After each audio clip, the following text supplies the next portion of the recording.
안녕하세요. 시즈입니다. 이번 시간부터는 일본어의 세 번째 문자인 한자 쓰기 연습을 해보려고 합니다. 일본어에서는 히라가나, 가타카나와 함께 한자도 섞어서 쓰기 때문에 일본어 손글씨를 예쁘게 쓰기 위해서는 한자도 예쁘게 쓸 수 있어야 하는데요. 한자를 예쁘게 쓰려면 우선 한자 쓰기가 손에 익숙해야 합니다. 한자 쓰기가 어려운 분들을 위해서 간단한 글자부터 차근차근 연습할 수 있도록 구성했으니까요. 영상을 보면서 재밌게 연습해 주셨으면 좋겠습니다. 일본어 손글씨를 위한 한자 쓰기 연습인 만큼 이 영상에서는 한자 공부를 하는 게 아니라 쓰는 요령 위주의 설명으로 진행된다는 점 참고해 주시고요. 한자라고 해서 너무 부담 갖지 마시고 그냥 필기하는 느낌으로 재밌게 편하게 써주시면 되겠습니다. 사용할 필기구는 라이브 컬러, 얇은 쪽으로 써보도록 하겠습니다.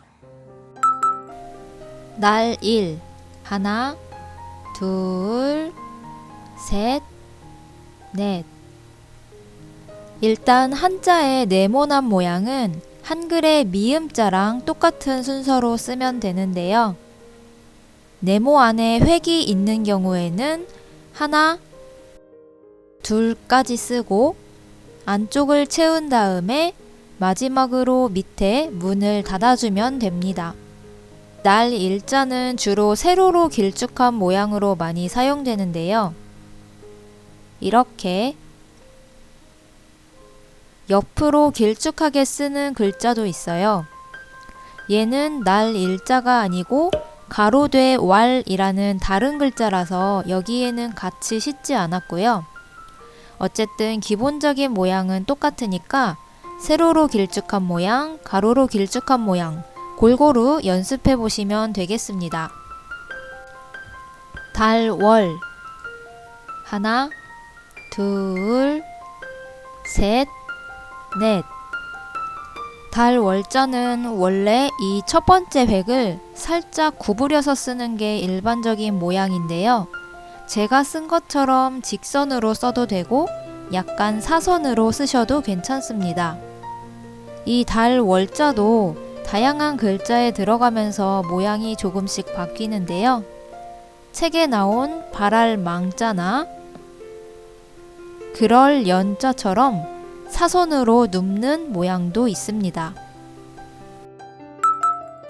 이번엔 비슷한 글자가 두 개 나왔는데요. 조개패 하나, 둘, 셋, 넷, 다섯, 여섯, 일곱.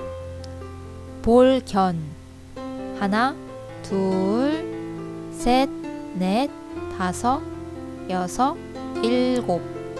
이 두 글자는 밑에 붙은 다리의 모양이 다른데요. 짧은 다리 두 개인 게 조개 패자, 오른쪽이 길게 구부러져 있는 게 볼견자입니다. 엄연히 다른 글자니까 정확하게 구분해서 써주셔야 합니다. 이 글자를 쓰는데 볼견자를 쓴다거나 볼시자를 쓰는데 조개 패자를 쓴다거나 하면 틀린 글자니까요. 이 부분은 손글씨로 쓰실 때도 모양을 확실하게 해주시는 게 좋습니다.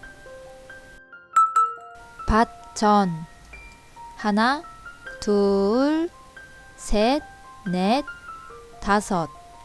밭전자는 안쪽에 들어가는 가로선과 세로선을 가운데로 잘 맞춰서 써야 예쁜 글씨가 되겠죠? 특히 세로로 길쭉하게 쓰는 모양은 쓸 때 좀 어려울 수 있으니까 잘 연습해 보세요. 힘력 하나, 둘.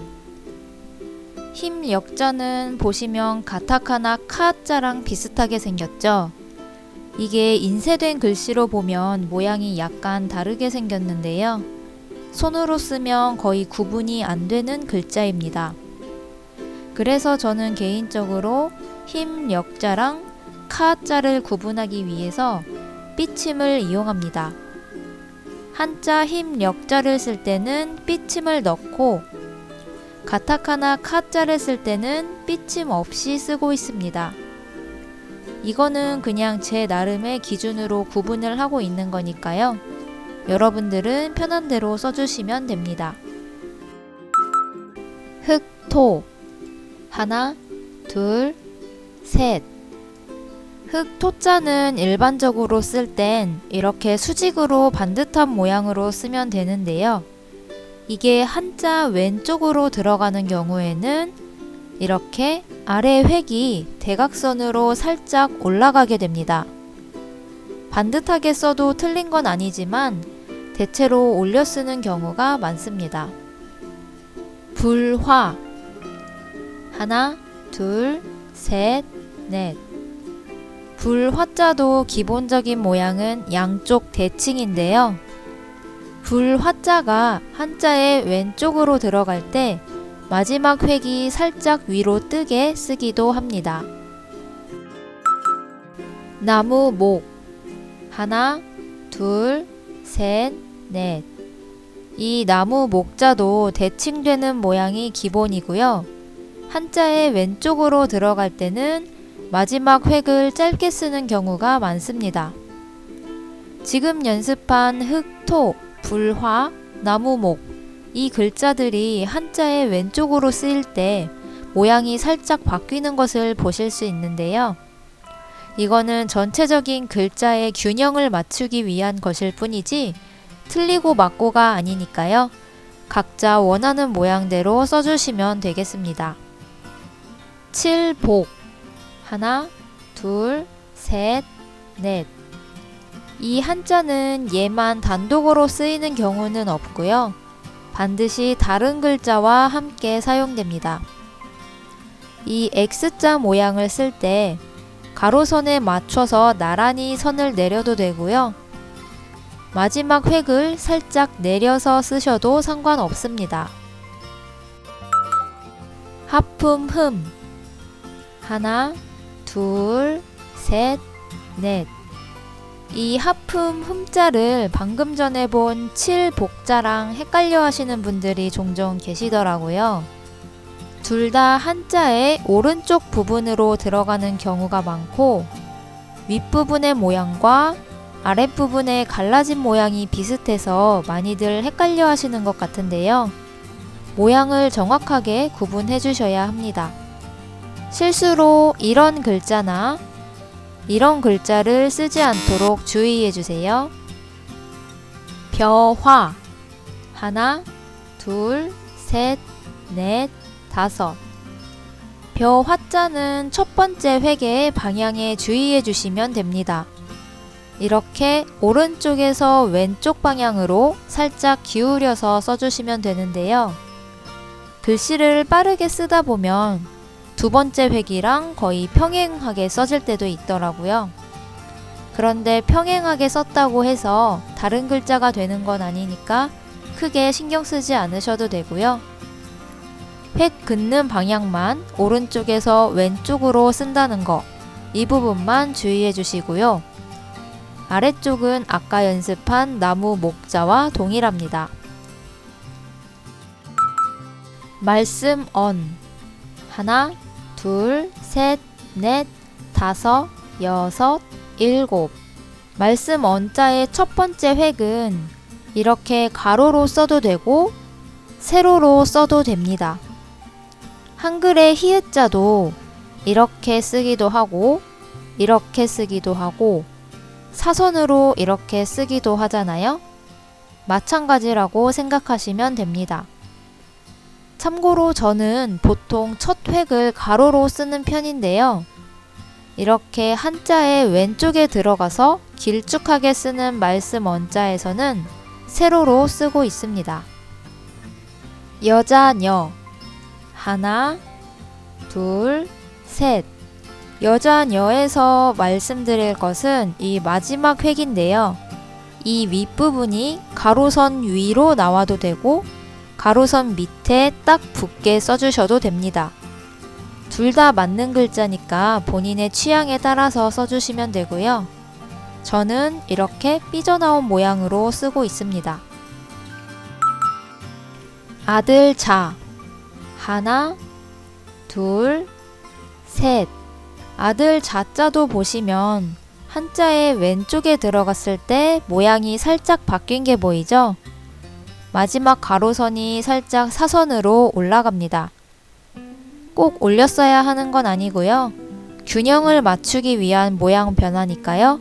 각자 쓰고 싶은 모양으로 쓰시면 됩니다. 쌀미. 하나, 둘, 셋, 넷, 다섯, 여섯. 쌀 미자의 위에 있는 이 점 두 개는 이렇게 띄어서 써도 되고요. 여기 보시는 것처럼 가로선에 바짝 붙여서 쓰셔도 상관없습니다. 크게 쓸 때는 괜찮은데 쌀 미자가 좀 작게 혹은 납작하게 들어가야 하는 경우에는 이렇게 붙여서 쓰는 게 모양이 예쁜 것 같더라고요. 그리고 얘도 나무 목자랑 마찬가지로 한자의 왼쪽에 들어갔을 때 마지막 획이 살짝 짧아집니다.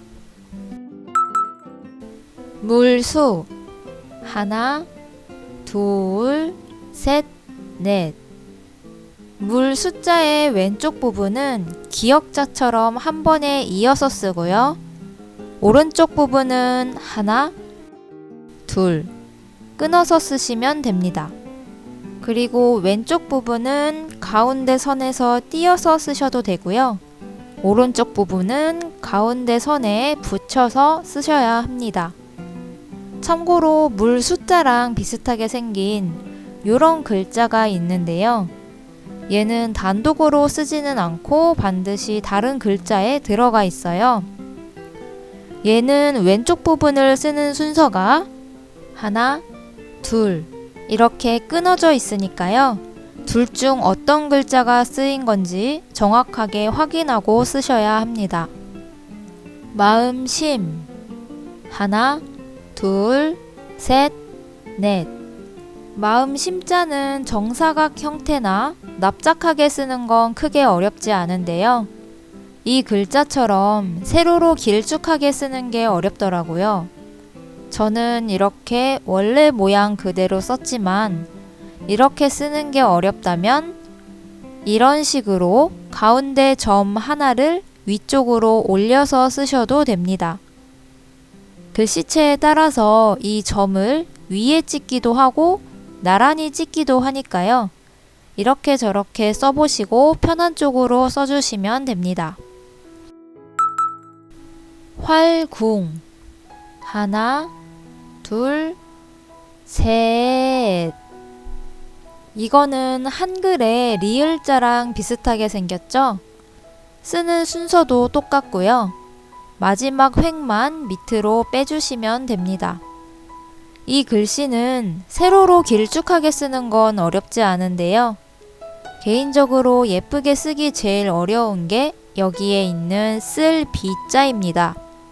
한자가 위아래로 있다 보니까 납작하게 잘 눌러줘야 전체적인 글씨의 균형이 잘 맞는데요.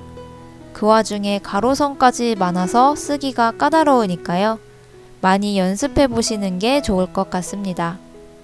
실사. 하나, 둘, 셋, 넷, 다섯, 여섯. 이 글자는 책에 인쇄된 글자로 보면 이렇게 획이 하나하나 뚝뚝 끊어져서 보이는데요.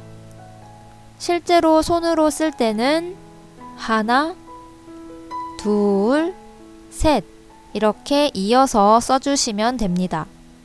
그리고 이 실사의 아랫부분은 선을 긋고 좌우 점을 찍는 게 기본 모양인데요. 실사자가 한자의 왼쪽에 오는 경우에 이 아랫부분을 이렇게 점 3개로 찍는 글씨체도 있습니다. 오른쪽에 올 땐 이렇게 쓰지 않는 것 같고요. 왼쪽에 올 때 이렇게 쓰기도 한다는 점 참고로 알아두세요. 말물. 하나, 둘, 셋, 넷.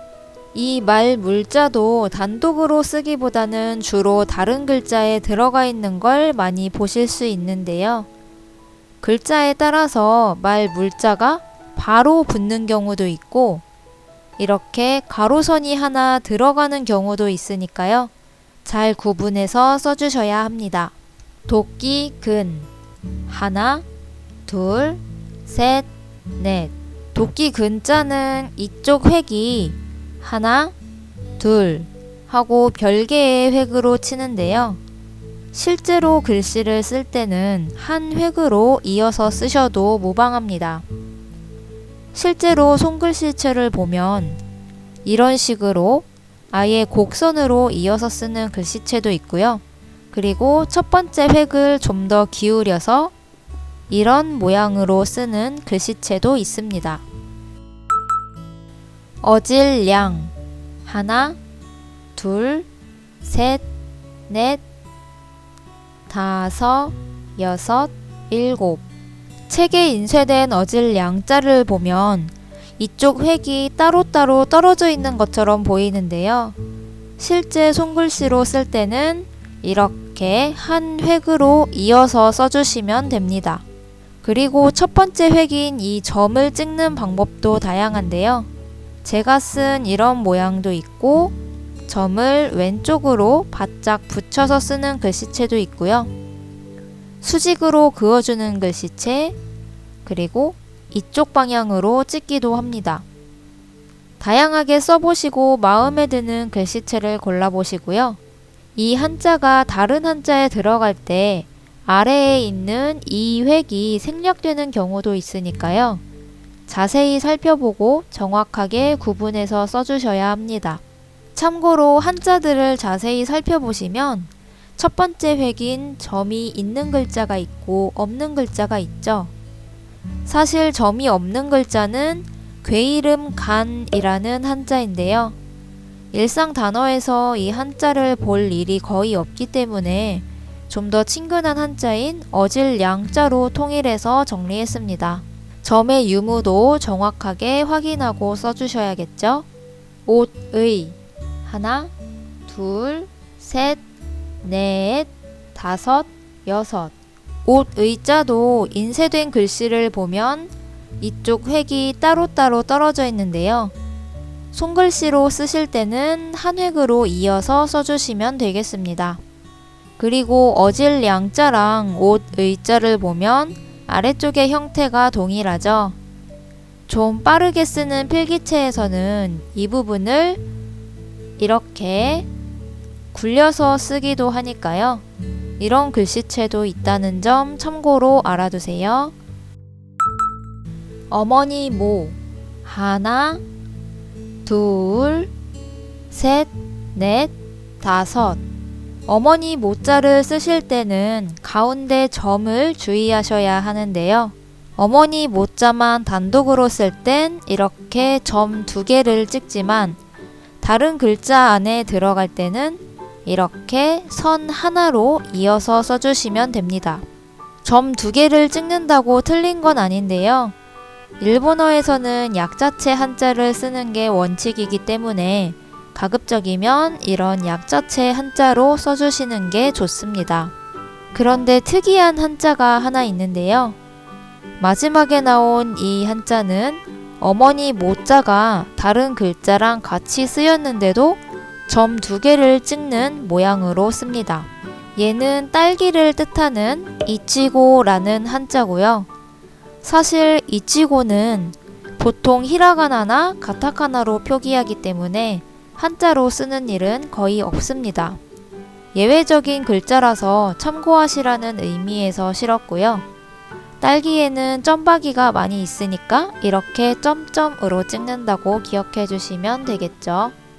귀이 하나, 둘, 셋, 넷, 다섯, 여섯.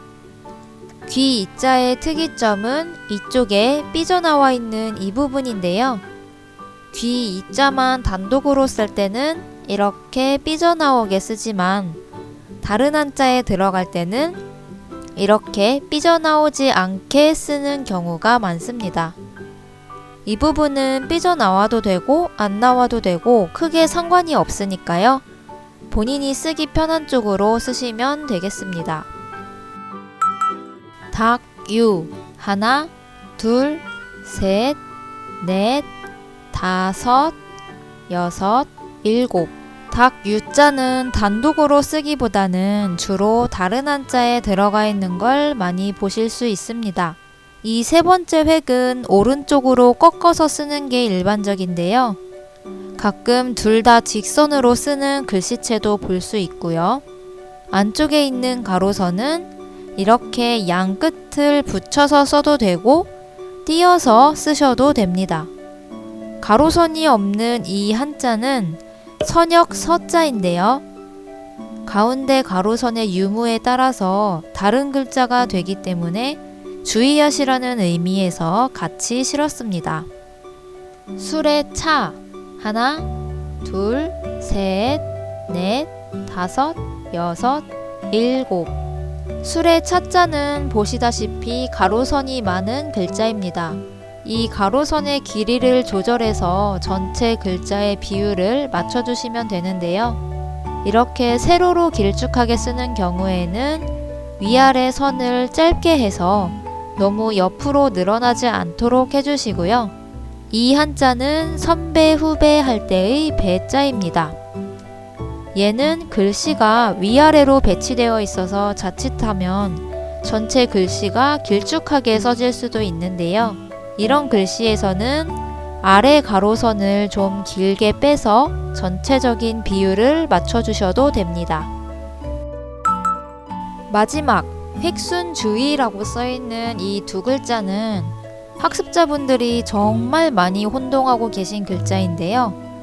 한자의 뚜껑 부분으로 쓰이는 글자입니다. 첫 번째 글자는 가운데 선을 먼저 쓰고 양쪽에 대칭으로 점을 찍는 순서로 쓰고요. 두 번째 글자는 왼쪽부터 차례대로 하나, 둘, 셋 대칭되지 않게 순서대로 찍어주시면 됩니다. 같이 쓰인 한자를 보시면 대칭으로 쓰는 이 글자는 뚜껑 바로 밑에 입 구자가 들어있다는 공통점을 보실 수 있고요. 대칭되지 않는 이 뚜껑은 일본어에서 쓰는 약자체입니다. 우리나라에서 쓰는 정자체로 쓰면 이 두 개는 이런 복잡한 모양이 되고요. 이 세 글자는 이렇게 불화자가 두 개 올라가 있는 모양입니다. 이런 복잡하게 생긴 뚜껑이 이렇게 점 3개로 간략하게 줄어든 약자체고요. 그래서 이 두 뚜껑은 서로 다른 글자이기 때문에 정확하게 구분해서 써주셔야 합니다.